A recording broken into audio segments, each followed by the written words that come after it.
What's happening? This is Joshua Boetsi and you're watching Sporting Icons. Now, after watching the Anthony Joshua interview on IFL TV, I was left with the impression that the experimental period for Anthony Joshua is now over. Now, with Anthony Joshua, whether he wins, whether he loses, he has the same energy, the same attitude of, I'm going to go back to the gym and improve on certain things, add new things, learn. Now, that's been fine and there's nothing wrong with that attitude, okay? Now, it's important to note that Anthony Joshua has only had 26 professional fights. 12 of those have been world title fights. 12 out of the 26. Now, Tyson Fury, he's had 6 more fights than Anthony Joshua. Deontay Wilder's had 19 fights more than Anthony Joshua. And of course, Joshua, he started boxing late at the age of 18 as well. Now, Anthony Joshua, did he do it right in the early part of his career? You could probably say yes, because of course he was going in there and he was knocking out whoever it was that he was fighting. First round knockout, second round, third round, and getting brutal knockouts. Now that helped him with his profile, and thus of course helped him with his bank balance. Made him a pay-per-view fighter. From the Dillian Whyte fight in his 15th fight, he's been a pay-per-view fighter ever since. But of course, with that comes a lot of responsibility. Your learning days are essentially over, where you go into the ring and practice being a southpaw, practice your footwork on live fight night, practice many different aspects of the boxing game against an opponent who shouldn't really worry you. Now, Tyson Fury, he had it right, because Tyson Fury done it correctly, which is that he did it the right way. He learnt his craft against the journeyman. That's why for a lot of Tyson Fury's fights, he went the distance with people that you would think that he probably would knock out. But he deliberately went the distance because he was trying these new things. So when it finally came time to step up, he was ready against Vladimir Klitschko, right? Now, Anthony Joshua, he's been practicing the things that he's learning in the gym on live fight night against top-rated opponents. Top-rated, with the exception of maybe Eric Molina, but he's been playing Russian roulette. Whereas Anthony Joshua is a 6'6", heavy puncher, and is absolutely aggressive. That's his natural way. Loves to fight, loves to knock out, okay? But along the way, he's been trying to add to his game. This is where the evolution of Anthony Joshua has been changing at times, okay? And even against Andy Ruiz Jr., he showed that he can box for 12 rounds. Now, it's one thing to practice these kind of new tricks and tips and whatever else against journeymen. It's another thing when you've got a target on your back. 26 fights in, 12 world title fights, unified on a couple of occasions, got a legendary Hall of Famer on his resume in Vladimir Klitschko, selling out arenas, then selling out stadiums, pay-per-view fighter, becomes a lot of responsibility. Was he pushed too early? Arguably. But at the same time, it's helped him because now his future financially is set, isn't it? But of course, it's got its downside as well, where him going the distance, just being a pure boxer, he could have done that against a Gary Cornish, a Kevin Johnson, these kind of guys. He could have done that, but he didn't. So he's been practicing these things against these top-rated opponents, these other champions, these other former champions, these other people who are looking at Anthony Joshua as a way to, I get that win against him, I get a rematch and life-changing money. Because Anthony Joshua is the biggest payday for anybody in the heavyweight division by a long, long way. It's not even close. And again, going back onto Tyson Fury and that, Tyson Fury done it the right way. But he never became a huge superstar. He never really changed his fortunes as far as finances were concerned. Until he came back, took that risk against Wilder in Los Angeles, and then, of course, he managed to get that big contract for $100 million with ESPN. At that point, he managed to do it, but it took him a long, long time. He was fighting for peanuts on Mick Hennessy shows and whatever else. That's not a dig at Mick Hennessy. I think Mick Hennessy is a phenomenal manager, a phenomenal promoter. He really is. But Joshua did it in quick time. Eddie Hearn, He had this cash cow. He had this celebrity. He had this pay-per-view fighter. Boom.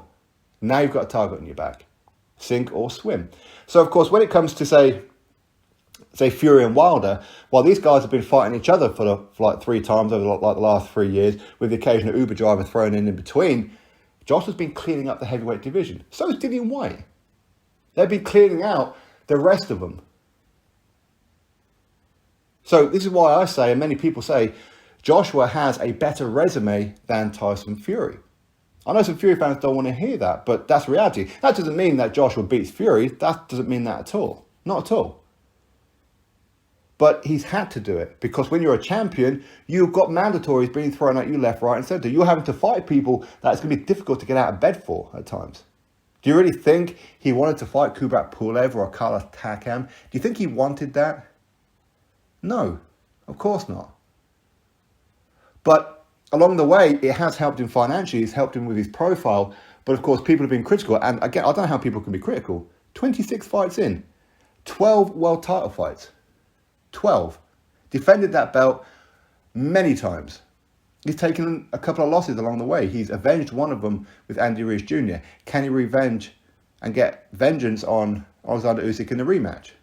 A lot of that is down to him and his experimental period being over. Because everything that you've learned, it's now time to put it together. You can't just have the days of saying, okay, well, in this fight, I'm going to try something I've never done before and just box on the back foot for 12 rounds. It's fine if you're going to do that against Gary Cornish, but you can't do that against a Tyson Fury, against a Alexander Usyk, against a Dillian White. You can't practice these things against those kind of opponents if you haven't done it before. As I said, these are the kind of things he should have been doing when he was fighting the lesser opposition. And I mean that respectfully, by the way. But the point is now it's time to put everything together. He knows what went wrong in the Alexander Usyk fight. He knows what went wrong. It's up to him to change that. No matter what trainer he's got in his corner, it's fine to follow the script of what your trainer is teaching you and how you should be fighting on that night. It's fine to do that. But at times, you have to mix it up yourself. You have to make your own choices. He's got the experience. He's done all the rounds of sparring. He's been in there with the top-rated opponents, time after time after time. He's done all that. Now it's time to just put it all together and do what you know is right. And for me, he was starting to do it right when he fought Kubrat Pulev, where he would stay in the safe zone, and when it was time, he would then enter the red zone and let his hands go, throw the uppercuts. He was doing it right. He was starting to mix it up a bit. Against Usyk, he just went back to just being a jabber. That's what he was doing. Almost forgot about his right hand at times. Now, by the way, I don't think that his tactics against Alexander Usyk were altogether wrong. I think that he needed to do a bit more than what he was doing. A bit more aggressive. Don't just pour the jab once in a while. Don't play to his strengths. Don't play to Alexander Usyk's strengths. Don't fight his fight. Make Usyk fight your fight. Don't chase him around, make him chase you around. Get him on the back foot, give him things to think about. That was probably an easy night at the office for Alexander Usyk, and it shouldn't have been. Joshua is a bigger, stronger guy with a better reach. So yes, he can do certain things where he should be able to land a jab without Usyk landing it because of the reach. Usyk can throw it, but as long as Joshua's throwing it first, what one's going to land? Don't be wrong, Usyk, of course, he's got speed and his footwork is sublime, is it not? But anyway, that's for like another video. The point is, with him going around getting or talking to Ronnie Shields and Eddie Reynoso and whoever else, that's great. Pick their brains. But ultimately, you've already learned everything that you need to learn. It's time for you to just go do what it is that you know to do. He's been swimming with the sharks for a long time with that target on his back, trying new things. A bit too late now. It's a bit too late. And again, it's time for him to be a bit more selfish. And I know many, many prospects out there from the GB setup who have now turned pro. Some of them are still in the GB squad, where they speak about Anthony Joshua as a very, very nice guy, where they get advice from Anthony Joshua. He will sit down with them one-on-one and just talk to them about their lives, talk to them about their ambitions and certain things that they're doing in training, and they'll pick up tips and tricks and that from him. And that's fine to do that. There's nothing wrong with that, by the way. But there's a time and a place to do that. Joshua is giving a lot. He's the reason why British boxing is so popular. He is the reason, like it or not. He is the reason. Time for him to be a bit more selfish. Time for him to live the club-a-lang lifestyle. Does he need to walk away from the EIS? Maybe a change of scenery. Change of trainer? Maybe. But again, he knows that. All the things that he's learned in training, put it together now. Put it together. Go do what you've got to do. You know what you've got to do, so do it. Would having a new trainer in your corner help that? Maybe. Maybe not. Ultimately, it doesn't matter who you've got in the corner. If you don't do it yourself, it doesn't matter who you've got in your corner. It don't matter. But again, there's like a lot of sharks out there who would love to be in the corner of Anthony Joshua just to get a payday. Don't really care if Joshua wins, loses, or draws. Okay, but ultimately, to go back onto it, the honeymoon period of him learning new things will forever be there. He's always going to learn new things, but you just learn little nitpicks here and there. Try little things here and there. Don't overhaul your whole game when your attributes are your size and your strength, your power, your counter-punching. Those are your strengths. Don't throw them all away and play the little man's game with Alexander Usyk. Not he's a little man, I mean he's 6'3", so of course he's a bit of a unit himself. But that's my point. Get back to doing what he knows how to do. All the things that he's learned, put it together in that mixing pot. Mix it up a bit. Don't be pleasing everybody else. Do what you've got to do to get the win. And as I said before, he's had enough of losing. Good. And you know what? He may well take another loss or two before his career is finished. And that's fine. The important part is that he and other people can look back on his career when it's all said and done and go, you know what? What a fighter. Look what he'd done for British boxing. And him taking British boxing to new heights, he don't need to do that anymore. He's done everything that he needs to do now. His business can run itself. He's got his own people in there to run his businesses of AJ Boxing and his 258 management and all that kind of thing. They can run themselves. You're the fighter. Live that club-a-lang lifestyle. If you've got to change it up, if you've got to go and get a famous world-class trainer in your corner, then you do that. That doesn't mean that that trainer is the right person for Anthony Joshua, not at all. The right trainer for Anthony Joshua could be somebody that you and I have never heard of. Joshua knows how to do it. People want to talk about Rob McCracken. He should leave Rob McCracken. Well, I mean, Rob McCracken has helped him get this far. Should he just bin him off?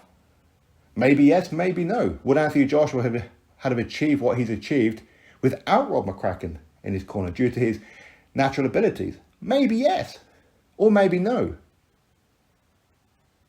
Anyway, that's my thoughts on it all. Of course, you drop me yours. Click thumbs up and, of course, subscribe. And I'll catch you all in the next video.